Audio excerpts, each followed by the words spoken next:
Hello and welcome to Catholic Moments. And now, here's your host and my mom, Lisa Hendy. Hello and welcome to another episode of Catholic Moments, the podcast from CatholicMom.com, where we talk about all things faith, family, and fun from a Catholic perspective. And I am very excited to be joined on this week's podcast by a friend, a fellow author, and a wonderful Catholic family man, Randy Hain. Randy is the managing partner of Bell Oaks Executive Search Firm in Atlanta, and he serves actively on a number of nonprofit boards. He's the co-founder and senior editor for one of my favorite blogs, The Integrated Catholic Life, which he co-founded with Deacon Mike Bickerstaff in 2010. Randy is co-founder of the Atlanta Catholic Business Conference that happens every year in Atlanta. He also is co-founder of the Catholic Business Cafe, and he's the leader of the St. Peter Chanel Business Association for Faith and Work and Ministry. He's a prolific writer, and we're together today to discuss his wonderful new book, The Catholic Briefcase. We'll talk a little bit more about that in a few moments, but at this point, I'm very happy to introduce our listening audience to Randy Hain. Hi, Randy. Hey, Lisa, how are you? I'm great. First of all, I have to say thank you as a reader of your blog and an occasional but very tardy contributor for all the great work over the past couple of years at the Integrated Catholic Life. And I'm such a big fan of your writing, so I was absolutely thrilled to discover this new book and to have a sneak peek at it even before it came out, and now to share it with my friends and family just in time for the holidays. But before we start talking about the book, I'd love to just have you fill our readers in a little bit more about yourself and your family, and maybe even a little bit about your conversion to Catholicism. Absolutely. Well, thank you for the kind words. It's interesting. If anyone had told me 10 years ago that I'd be, on this conversation with you talking about the Catholic faith, I would have laughed at you, because that was the farthest thing from my mind. And God certainly has a sense of humor for someone like me to be as active in the Catholic Church. I just feel like the least worthy person to be doing what I'm doing. But I've been very fortunate, and I've got such a great family around me. My wife, Sandra, who I've been married to for 17 years. My sons, Alex and Ryan. Alex is 14, and Ryan is almost 11. Are just wonderful supporters to me. And since we joined the church in 2005, my wife and I both made the decision to bring our family into the church, and we both actually came into the church after RCIA in 2006. And it's just been a wonderful journey. And when I allude to the fact that I would have laughed 10 years ago, I want to tell you why, because my conversion story is a little bit like Saul on the road to Damascus, and I'll try to give you a brief version of this. Is there a horse or donkey involved? Well, I'll let you discern that at the end, but I grew up as a Southern Baptist, and I stopped going to church when I was 16. And it was typical teen rebellion, I guess. I just told my parents I didn't want to go to church anymore. I felt very uncomfortable with it. I felt the preacher was making it up as he went. And this is a small southern town that I was going to church in, so it just really didn't feel right. And I'm from the north originally, so I just didn't fit in. And even though my parents were very active in the church, and they both taught Sunday school, what I decided to do was somewhat shocking to them, but to their credit, they had also taught me to think for myself and decided to give me the freedom to explore this. So I stopped going to church, and I think they thought, and maybe even I thought, that it would be a month or two. Well, it was 23 years before I had any faith in my life again. And I call that time the spiritual wilderness. I went off to the University of Georgia. Quite frankly, I was probably an agnostic in college. It was a really dark time. I think I spent more time, living a sort of a hedonistic partying lifestyle than anything. Got out of college, started to believe in God again, but it's sort of in a distant way. I just acknowledged that He existed, but I threw myself into my career, and I worked very, very hard to build up my career. Started working for a national retail chain of tire stores. It's called NTB. And pretty soon I was running stores all over Atlanta for them. And after 6 years with the company, I met my wife, Sandra. She was running marketing for the company, and we got married. And Sandra's story and my story parallel somewhat in a very interesting way.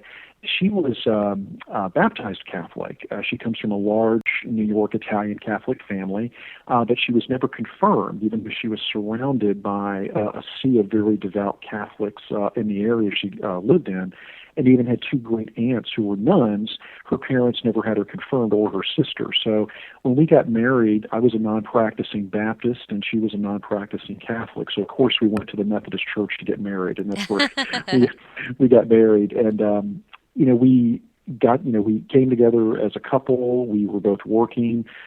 When my first son, Alex, was born 14 years ago, we were fortunate that Sandra was able to be a stay-at-home mom.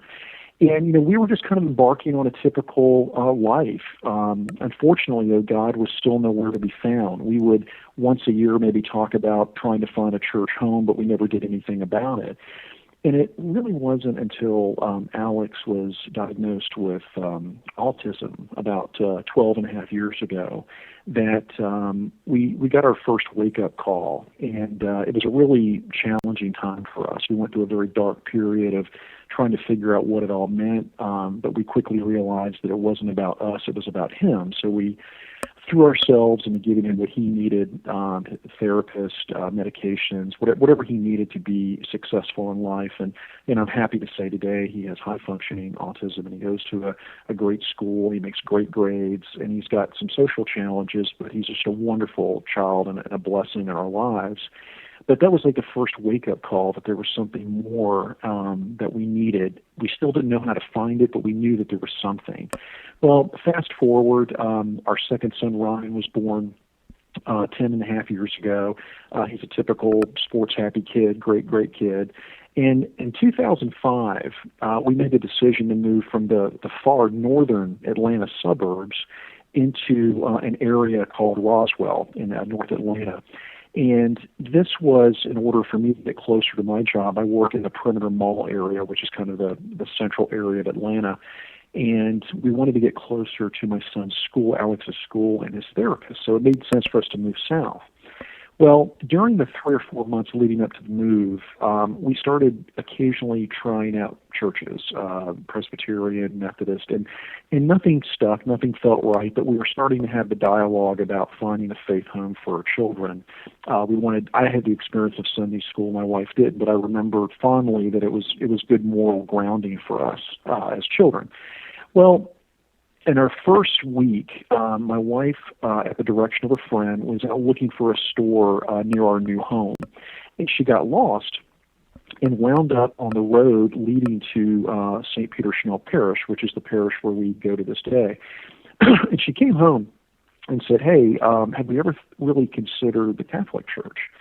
And we had not. We had never talked about it. And I had no preconceived notions, not one single negative image, other than I just needed to learn more about it. And I have a tendency to intellectualize things, so I just immersed myself in books and started reading about it. She went in a different direction and started to connect with families she hadn't spoken to in years. And as luck or God's timing would have it, our new neighborhood is probably half of our neighborhood goes to St. Peter Chanel and half of our street goes to our parish. Oh, wow. So she met these wonderful Catholic women who were just really there for her. And she was kind of going on her journey, and I was trying to understand and digest what the church meant. And almost immediately I recognized, I just felt deep down inside that it was the truth. I felt that I was coming home to the truth. And another friend of mine who I didn't know was Catholic suggested that I read John 6. And it was pretty apparent after reading it with a new set of eyes that this was not a symbol, that this really was a Christ body, and that really clicked with me. So after 3 or 4 weeks of individual faith journeys, we kind of came back together and said, we need to sit down with a priest and talk about it. So we met with Father Frank McNamee, a wonderful man who was so instrumental in us coming into the church. And he gave us really some counseling over the next several weeks about what it meant to be a Catholic couple and Catholic parents and what our responsibilities were. And that was invaluable. He also gave me the catechism, which I'm still trying to digest to this day, and I'll be reading for the rest of my life. But after that summer, we made the decision to join the church. And I had been on that intellectual journey. My wife had been on more of an emotional journey. And I still, when I got to the end of the summer and I was just about there, and I went along with the decision, I'll be candid, I was probably really only 80%. Uh-huh. And the 20% that was missing was, I think in my heart, I had not made that connection yet because I had tried to make it a cerebral exercise. So we made all the decisions. Sandra was going to go through RCIA first. I would go through second. So my wife came in to the church at Easter of '06, and I came in at Feast of Christ the King. Mm-hmm. And we didn't go together because we weren't sure how Alex would take to it, although he probably knows the faith better than all of us. And at the end of the summer, we were all the decisions were made. Everything was set. It was all good. And that year I had turned 40, and for men especially, I think it's, you kind of go through a little bit of your midlife crisis at 40. And I went through a really challenging period, the faith questions, my career, a lot of things were just on my mind. And I woke up one Sunday in October, and it was the day that we were going to Mass for the second time. And I woke up feeling uncomfortable. I was sweating. I was white as a sheet. My wife thought I was having a heart attack. I looked that bad. And I said, no, I'm fine. I'll be okay. But what I felt was just lost. I was out of control, lost. I didn't know where I was going with my life. And most people would say that I don't even go to the kitchen without an agenda. And I just felt like I didn't have a plan. I didn't know where to go anymore. So we decided to go to the church, 9 o'clock Mass, got the family in the pew. We're sitting there, and it intensifies this feeling of just being lost, and I'm starting to tremble, and I'm really white as a sheet. Now, the kids think I'm having a heart attack. And for 10 minutes, this goes on. And the strangest thing happened during the 10 minutes. I sat down, got back up after the 10 minutes, and I felt great. But during those 10 minutes, in my mind, I said for the first time in my life words that I never even thought before, which were, Christ, you need to be in charge. You need to lead me. I surrender. I give in. I wave the white flag. I just don't know what to do anymore, and I'm ready to follow. And for a guy that had always been in charge, who always had the plan, that was a monumental step for me. And I finally gave in. I gave up control. I surrendered. And as someone who reads my pieces from time to time, I'm sure you've seen the theme of ongoing surrender in my work, because I believe so strongly in it. Well, at the end of Mass, we went home, and my wife's looking at me kind of funny, and she said, "I'm not sure who you are, but I'd like to have my husband back," because I was suddenly on fire about the church. I was ready. I was ready for it. I said, "This is the best thing ever. We need to do it." And I explained to her what happened, and I said, "Look, honey, I've never gotten to that place of surrender before, but I'm there and on the other side of it. It feels great. I now know the church is the right place to be." And what I didn't tell you a minute ago is I felt like I'd been shoved from behind as soon as I thought the words. I felt like a wind went through me. And ironically, the next day, my dear friend Deacon Mike Bickerstaff and I got together for a scheduled meeting we had, and he looked at me kind of funny, and he said, "Well, that was the Holy Spirit, right?" And it didn't dawn on me, but it made sense. And I tell you all that because it was really almost in the next couple of weeks that I got really passionate around this idea of integration, because I had just committed to put Christ first in my life, not just in my Mass, but in my work, at my home, everywhere. So the integrated life for me was a very real thing that I just committed to lead.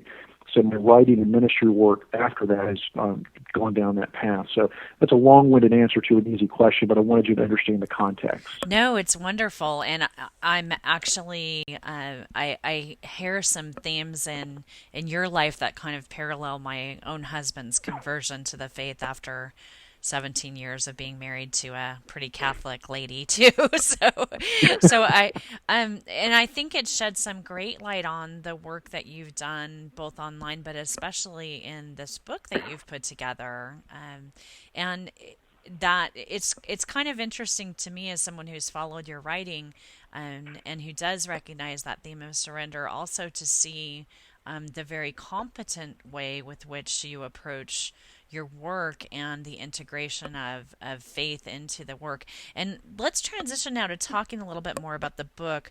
The book is actually entitled The Catholic Briefcase, Tools for Integrating Faith and Work. And this was just recently put out by Liguori Publications. I know it does follow on some of the themes that you've written on and spoken on in your career in the last few years, but give us an overview of what readers will find with this particular book, The Catholic Briefcase.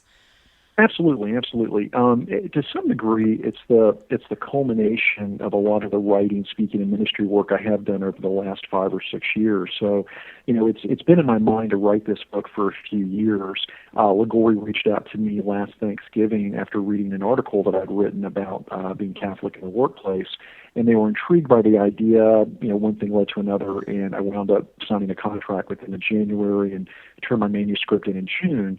But the book itself, I've always had in my mind this idea that's been proven out again and again that our fellow Catholics sometimes see our faith as a little overwhelming.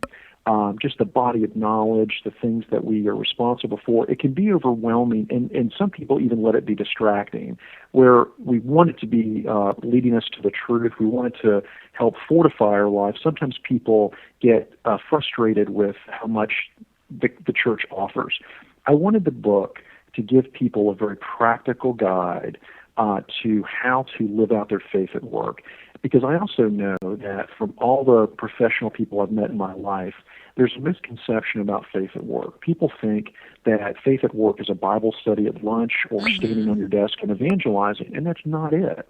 It's letting people see the light of Christ in you. It's leading a good example. It's making better decisions. It's incorporating prayer throughout your day. And as someone who's read the manuscript, hopefully you saw that what I tried to do was marry clear church teaching with also the stories of faithful Catholic men and women around the country who were leading by example with their faith, and then giving people the practical ways to execute it and make it actionable. How do you live out your faith in prayer stewardship? So it's a 12-chapter book with nothing but resources and guides and lots of real authentic examples for you to know that, okay, I can be empowered tomorrow to live out my faith at work in a different way. And I'm also very proud of the book, and hopefully it's a good kind of pride, in that it meets people where they're at. No one's going to be expected to execute all 12 chapters. If you just want to be a person of prayer next week, you can start there. And the next week, maybe you want to work on stewardship. It lets you go with what you've got to the place where you're called to be. And not all of us are meant to be courageous in the public square. Some of us are prayer warriors, and that's to be uplifted and respected. But it meets you where you're at. So that's why I wrote it, and that's what I'm hoping people will get from the book, is a practical guide that they can refer to for the rest of their lives on how do I do this faith at work thing, and also find it to be something they can get their heads around. Absolutely. I mean, that's the sense that I have. And I want our listeners we have a lot of listeners in a variety of different work situations, many of whom work in the home. So I want you to know that this book is for you as well. In the practical tools actually continue into the appendices that you've included with the book.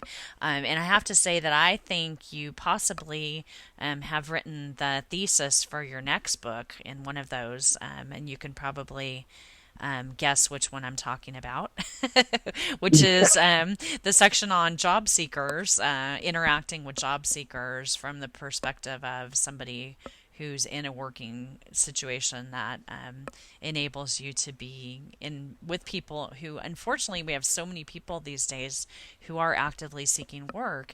And I wonder if you might just say a few words about that particular topic and your perspective on that. It's funny how I look back and now with clear eyes, I see the hand of God in my life and the choices I've made, or the choices that I think that He's helped me make. And I look at my career, my profession. I'm a guy who owns an executive search firm, so I meet new people every day. And a large component of what I do in the recruiting industry is I interview candidates in transition. And I really think that we could do a better job of helping people and understanding that these are human beings, and we've got to be compassionate and loving, and try to do our best sometimes just to be a good listener. But the section you're referring to is really maybe a different way that we could interact with with job seekers to help them, but it also gives job seekers some great information to require of us.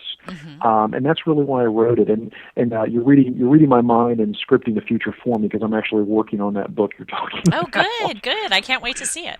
That's great. But the appendices were really meant to give some substantial resources and some real meat to this idea of, okay, Randy, we hear you, but is this all theory? I assure you, the book is not a theory. There's a lot of information that is I've observed. I've seen people talk about things they've done. It's not theory. People really are able to take this and go with it. And that section is one of them. There's another one in here about Eucharistic adoration. If you do it now, great. Thank you for leading by example. And if you want to know how to do it, there's a section in there about how to be a Eucharistic guardian, which I think is such a wonderful way to give back and to really help your spiritual life. Another great resource that you have there, and it links to your own personal experience of starting this in your own faith community, is the starting of your business association.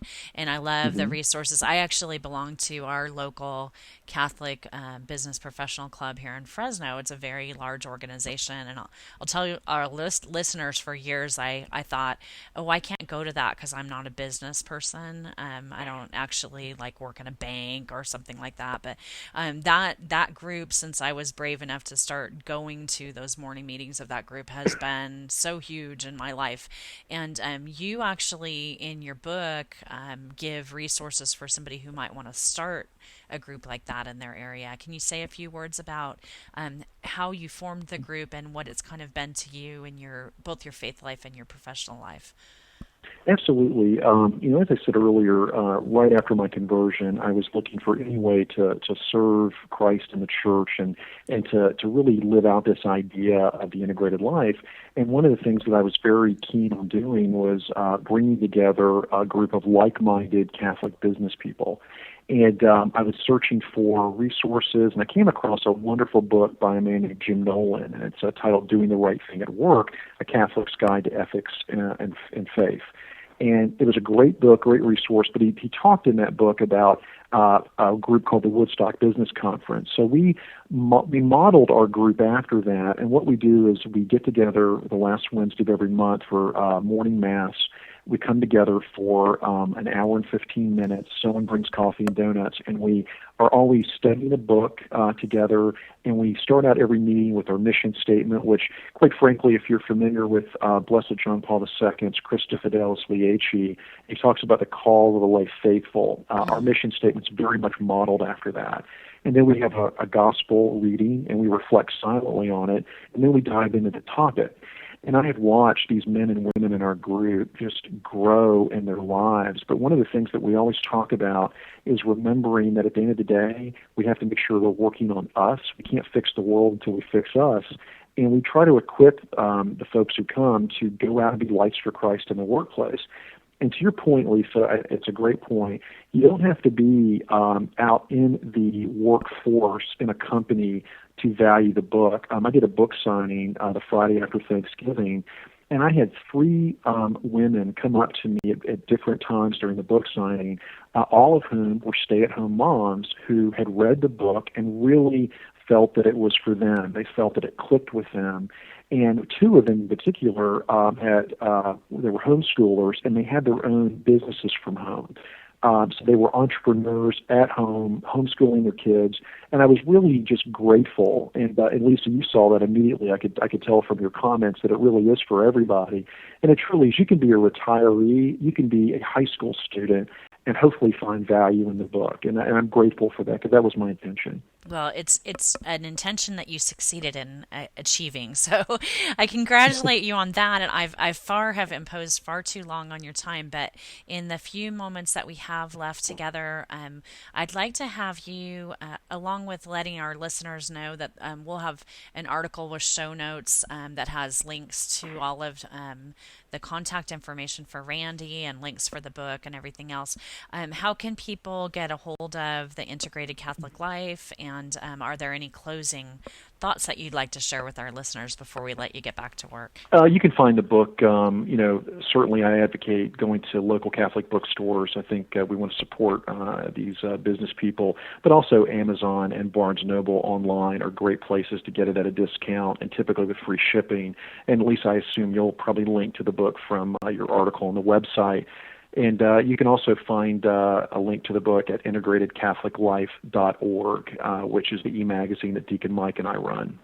And if you are not already a regular visitor to that website, you'll definitely want to put that on your daily list of stops and subscribe to the RSS feed over there, because it's a great, very inspirational blog filled with all kinds of great writing. So, Randy, I thank you so much for the time, and especially for this book and your service to your community and our church.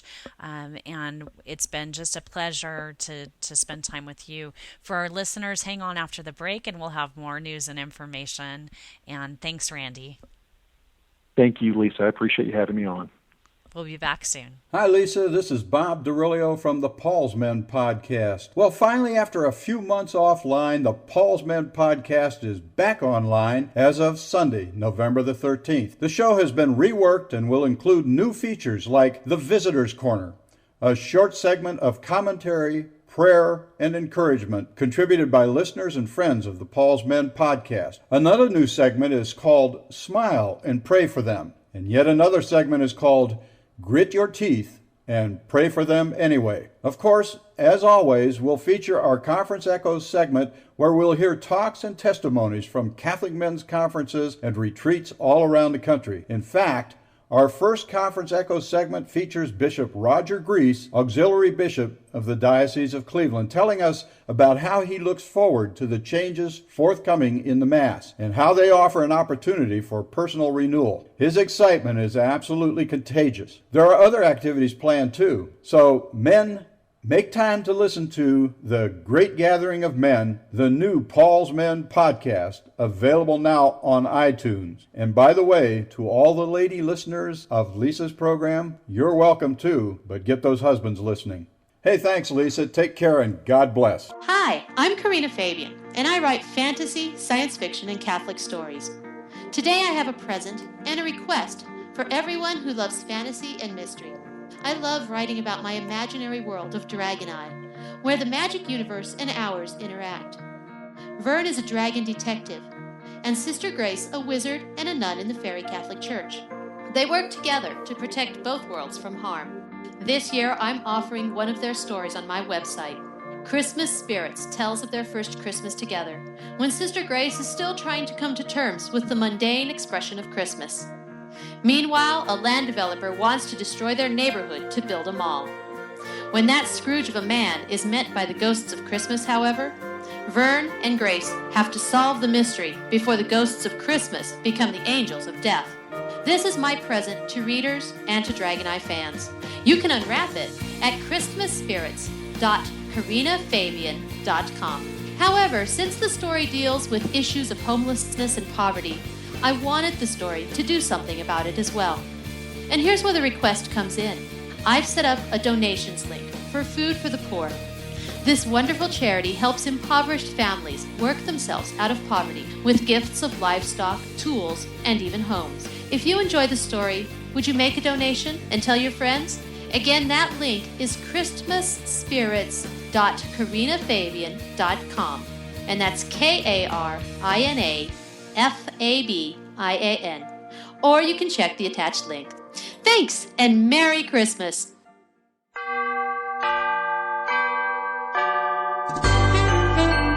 Hey, Brother Francis, what you gonna teach us today? Can you say the dedicated money? Certainly nobody naughty. Your faith is strong in every way. God sent me here to teach you. God has sent me here to say Can't wait to hear it. that He knows and dearly loves you. Who, me? And He wants to keep you close to Him so you won't go astray. Hey, Brother Francis, I love to hear you teach the way. Every day, my faith is growing stronger. I'm not shy any longer. I'm following God every day. Hey, Brother Francis,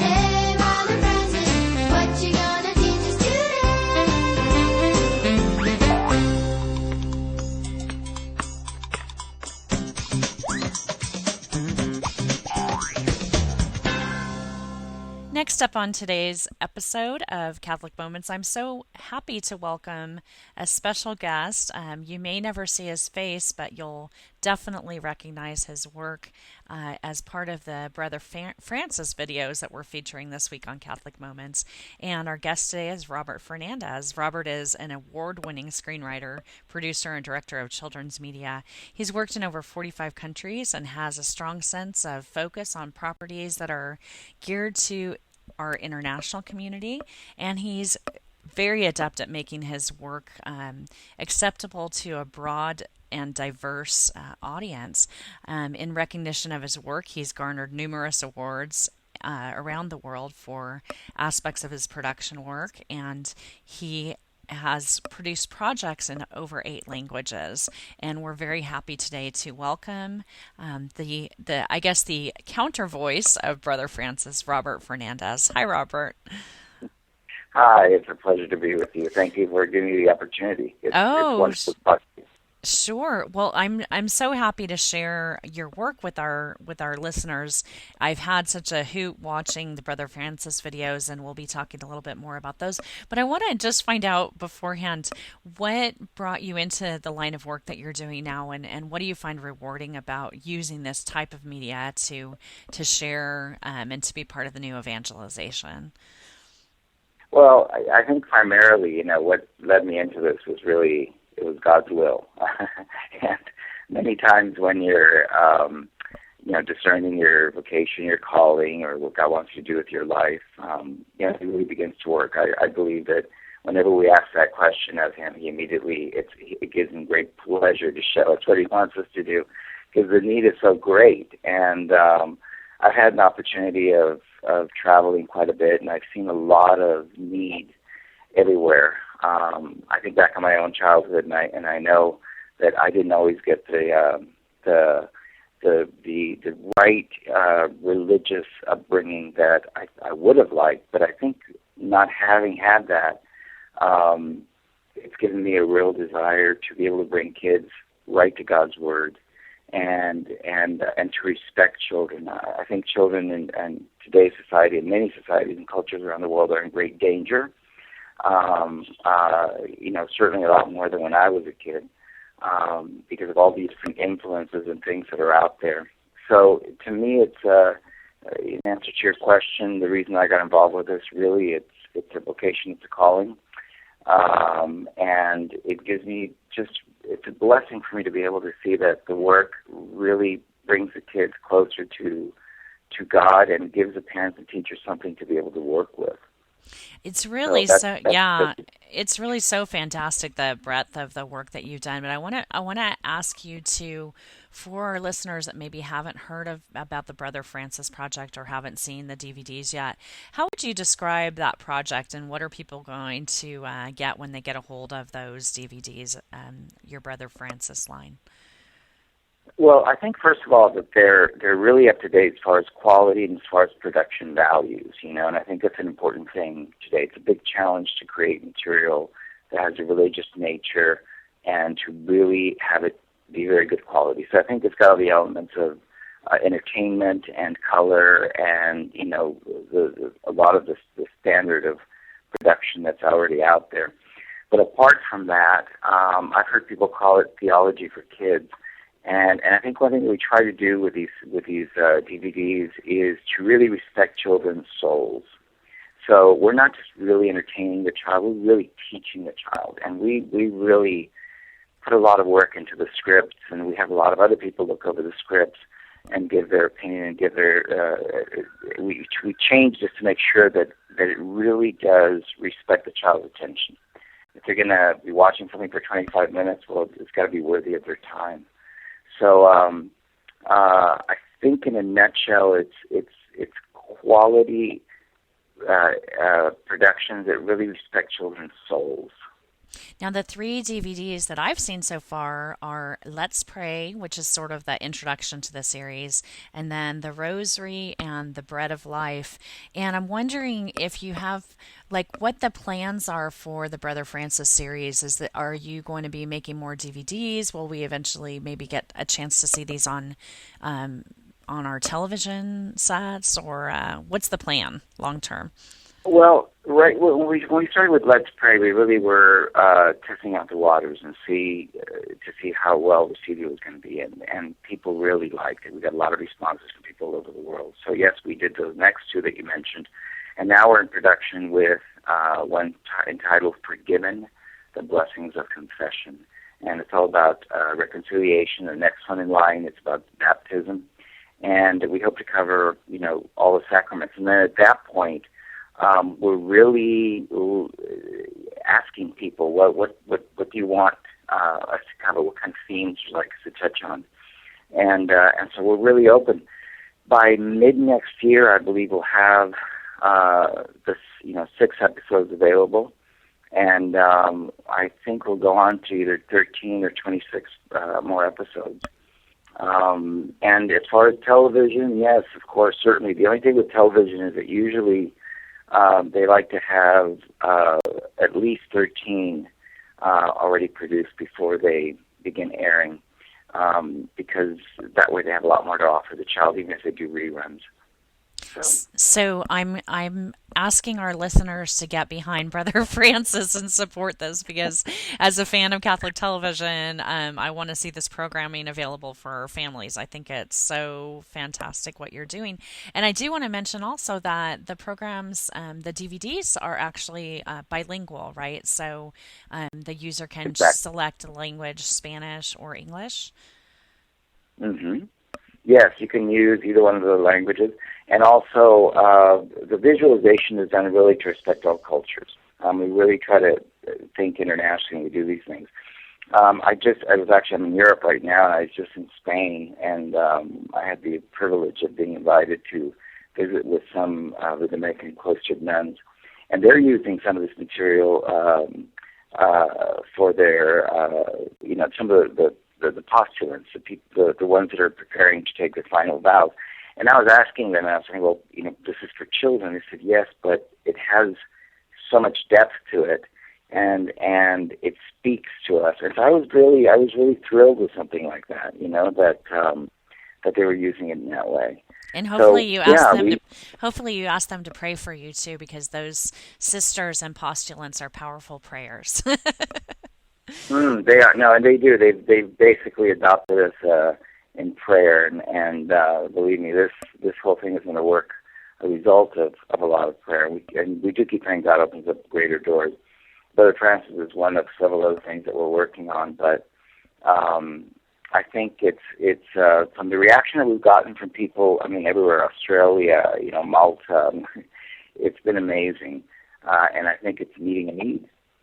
It definitely is, and I want to point our listeners to 2 websites, brotherfrancisonline.com, but also CatholicHeroesOfFaith.com, and we'll have links to both of these in our show notes at CatholicMom.com for you. But let me ask you real briefly about Catholic Heroes of Faith and your involvement with that series as well. Well, Catholic Heroes of Faith is, we started out with the story of Saint Perpetua, and we produced a half-hour animation, also 1-hour documentary that was filmed in Tunisia where the story took place. And it was a bit of a challenge because we've actually been producing a lot of other type of animations on Christian heroes, like Eric Little from Chariots of Fire and Gladys Aylward, Christian missionaries. And we've been trying to put in there some Catholic saints and Catholic heroes.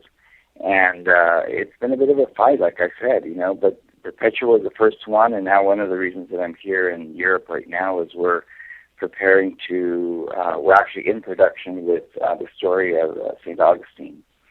So we're working on that right now, and I think the next one in line is Maximilian Kolbe. I'll know more about that in January. But the Catholic Heroes of the Faith, which is CatholicHeroesOfFaith.com, is really geared to children probably 8 and over. And the documentaries are for the entire family. The documentaries are, the Perpetua documentary is great. The one that we're working on right now is going to be fantastic. We're going to all the different sites, part of it in Tunisia, part of it in Rome, and I'm in Milan now for the filming of that as part of it here. Well, I've seen the Perpetua animated feature and it's fantastic, and I want to highly recommend that series as well. And just thank you, Robert, for the great work that you're doing on behalf of families. I'm sure you wake up every day really excited about the work that you get to do, and it's great for us to have super resources like these. So, just as a parting thing, how can families, along with buying the DVDs, how can people support you in the ministry work that you're doing? Well, I mean, primarily we ask people to pray for us. You know, we really strongly believe in prayer, and there's a lot of doors that need to open up for the different projects we already have produced to get them into the hands of the people that really need it, into the hands of the children.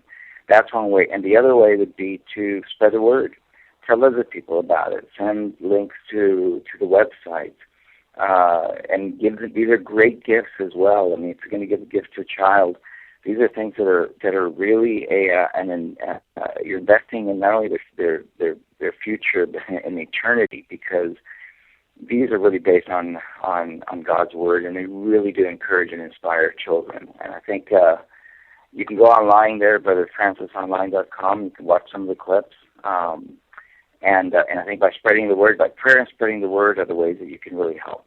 Awesome. Well, thank you so much. And I do want to tell everybody that on Brother Francis Online, the video clips are all YouTubeable, so you can share those on your Facebook page and over at Twitter and help us get this content out. It's really fantastic. For my blogger friends out there, I hope that you'll blog about Brother Francis and that you'll share, most importantly, this series with the little ones in your life. I bet you'll learn something in the process, too. And I want to thank our guest, Robert Fernandez. Robert, safe travels and many prayers for all you have going on. Thanks for your time today.